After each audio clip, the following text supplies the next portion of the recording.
ଏବଂ ସମିତ ସଂଗ୍ରହ କରି ବନରୁ ଫେରୁଥିବା ବେଳେ ଦେଖିଲା ଜନୈକ ଶୂଦ୍ର ମଦ୍ୟପାନ କରି ଦାସୀ ସହିତ ବିହାର କରୁଛି।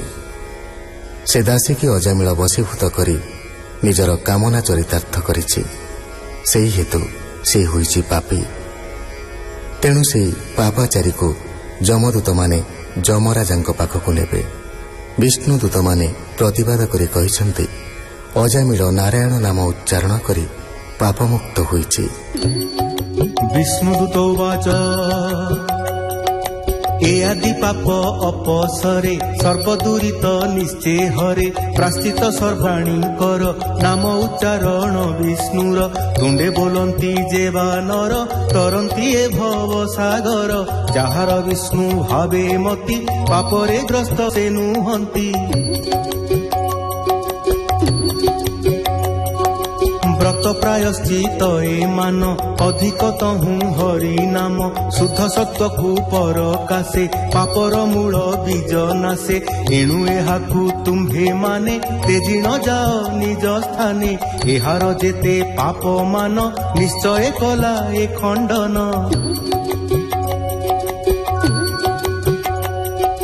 ଯେଣୁ ଏ ଦ୍ୱିଜ ଅଜାମିଳ ନିକଟେ ମରଣର କାଳ ତୁଣ୍ଡେ ଉଚାରି ନାରାୟଣ ପ୍ରାଣ ଛାଡ଼ିଲା ତତକ୍ଷଣ ସଂକେତ ପରିହାସ ବେଳେ ଗୀତାଳା ପରେ ଯେବେ ହେଳେ ବୈକୁଣ୍ଠ ନାମ ଉଚ୍ଚାରଇ ତାର କଳୁଷ ନର ହଇ।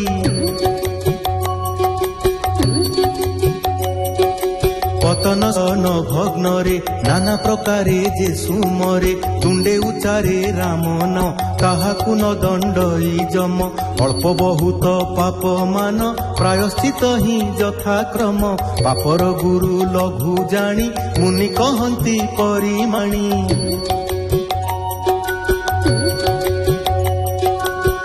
ସମାଧି ଜପ ଦାନେ ପାପ ନାଶନ୍ତି ମୁନି ଜନେ ପାପର ବୀଜ ନାଶ ନୁହିଁ ଚିତ୍ତ ନିର୍ମଳ ନୁହେଁ ତହିଁ ଯେମନ୍ତେ ଶ୍ରୀହରି କୀର୍ତ୍ତନେ ପାଦ ପଙ୍କଜ ସେବା ଧ୍ୟାନେ ଜ୍ଞାନେ ଅଜ୍ଞାନେ ଯେଉଁ ପ୍ରାଣୀ ସ୍ମରଣ କରେ ଚକ୍ର ପାଣି।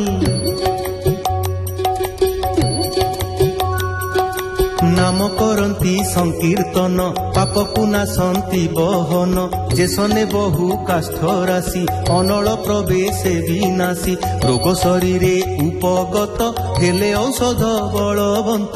ଅଜ୍ଞାନେ ପ୍ରୟୋଗ ହୋଇଲେ ତେମନ୍ତ ନାମ ଉଚ୍ଚାରିଲେ ତେବେ ସେ ଆତ୍ମା ଗୁଣୁ ତାର ସେ କି ନ କରେ ଉପକାର ସୁକ କହନ୍ତି ଅନୁରାଗେ ବିଷ୍ଣୁ ଚରିତ ସୁଧା ଭାଗେ। ସୁକ ଉବାଚ ବିଷ୍ଣୁଦୂତଙ୍କ ଧର୍ମବାଣୀ କୃତାନ୍ତ ଦୂତ ମାନେ ଶୁଣି ଅଜାମିଳକୁ ପାଶୁ ଫେଇ ମୃତ୍ୟୁରୁ ଦେଲେ ବାହୁଡ଼ାଇ ଯମର ଦୂତ ମାନେ ଗଲେ ସ୍ୱାମୀଙ୍କି ସମସ୍ତ କହିଲେ ପାଶରୁ ମୁକ୍ତ ଅଜାମିଳ ଦେହ ଲଭିଲା ତତ୍କାଳ ବିନାଶୀ ସର୍ବ ଭୟ ତାର ଶିରରେ ଦେବେ ନିକାର ବିଷ୍ଣୁଦୂତଙ୍କୁ ନମସ୍କାର ଉତ୍ସୁକ ହୋଇଛି ମନର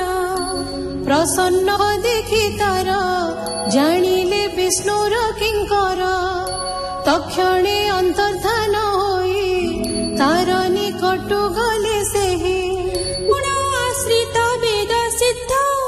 ଯେ ଭାଗବତ ଧର୍ମ ଶୁଦ୍ଧ ଯମ ବିଷ୍ଣୁ ଦୂତଙ୍କ ବାଣୀ ଗୋବିନ୍ଦ ଗୁଣ ବିପ୍ରମଣୀ ତକ୍ଷଣେ ଚରଣାର ବିନ୍ଦେ ଭକ୍ତି ଲଭିଲା ଅପ୍ରମାଦେ ଶ୍ରୀକୃଷ୍ଣ ଚରିତ ଶ୍ରବଣେ ପୂର୍ବର ଅଶୁଭ ସ୍ମରଣେ ମହାସନ୍ତାପ ମନେ କଲା ତକ୍ଷଣେ ବିଷ୍ଣୁ ସୁମରିଲା ଆହୁ ମହର ବଡ଼ କଷ୍ଟ ଅଜିତ ଇନ୍ଦ୍ରିୟ ମୁନଷ୍ଟ ସୁକର୍ମ କଲି ମୋର କ୍ଷୀଣ କଲି ମୁଁ ବୃଷଳି ଗମନ ଅଧର୍ମ ଆଚରଣ କରି କାଟିଲି ଦିବସ ସର୍ବରେ ଧିକ ମହର ମନ୍ଦ କୃତ୍ୟ କୁଳରେ କଳଙ୍କ ବିଦିତ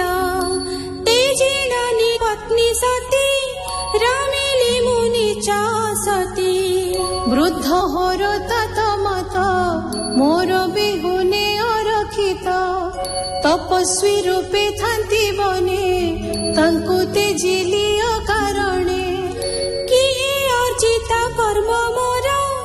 ନରକେ କଲି ନିଜ ଘର ବିଧି ହୋଇଲା ବିଡ଼ମ୍ବନ ଲାଭିବି ନରକ ଦାରୁଣ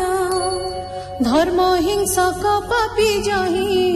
ନାନା ଯାତନା ଭୁଞ୍ଜୁଥାଏ କିଏ ସ୍ୱପନ ଦଭୁତେ নয়নে দেখিলি সাক্ষাতে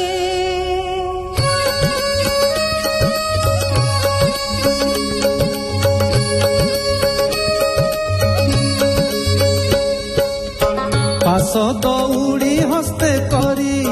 যে মতে নেউথিলে ধরি এ তো আশ্চর্য বড় এণে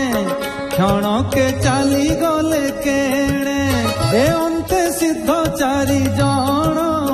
তাঙ্কর রূপ মনোরম পাশে বন্ধন মতে করি অধভূমিକୁ নেউ ধরি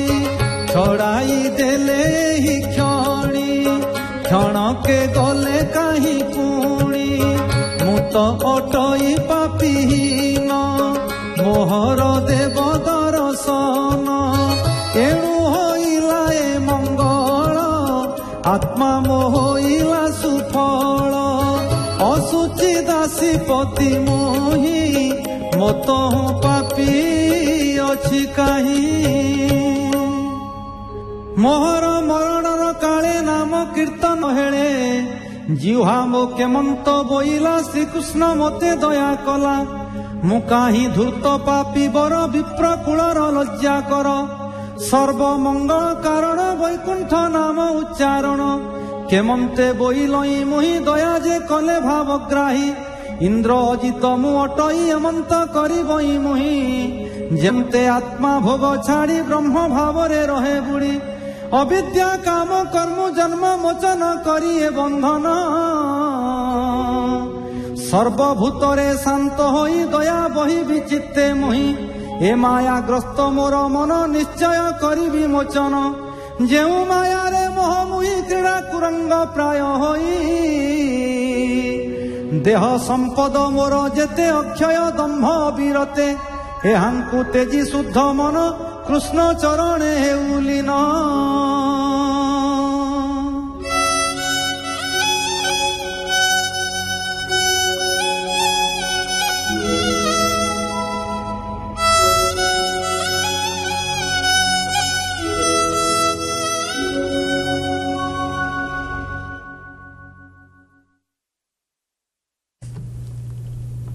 ଶୁଣୁଥିଲେ ଅତିବଡ଼ି ଜଗନ୍ନାଥ ଦାସ ବିରଚିତ ଶ୍ରୀମଦ୍ ଭାଗବତର 158ତମ ଭାଗ। ଏହି ଭାଗରେ କଣ୍ଠଦାନ କରିଥିଲେ ଦୁଃଖୀଚମ ତ୍ରିପାଠୀ, ମନ୍ମଥ ମିଶ୍ର, ସେବାରାଣୀ ମହାପାତ୍ର ଏବଂ ସଙ୍ଗୀତା ଗୋସାଇଁ। ବେତାର ସମ୍ପାଦନା ଡକ୍ଟର ଦାଶରଥୀ ଦାସ, ସଙ୍ଗୀତ ପରିଚାଳନା ତାରାକାନ୍ତ ପଣ୍ଡା, ବର୍ଣ୍ଣନା ବସନ୍ତ ମହାନ୍ତି, ପ୍ରଯୋଜନା ସୁହାସ ମହାନ୍ତି।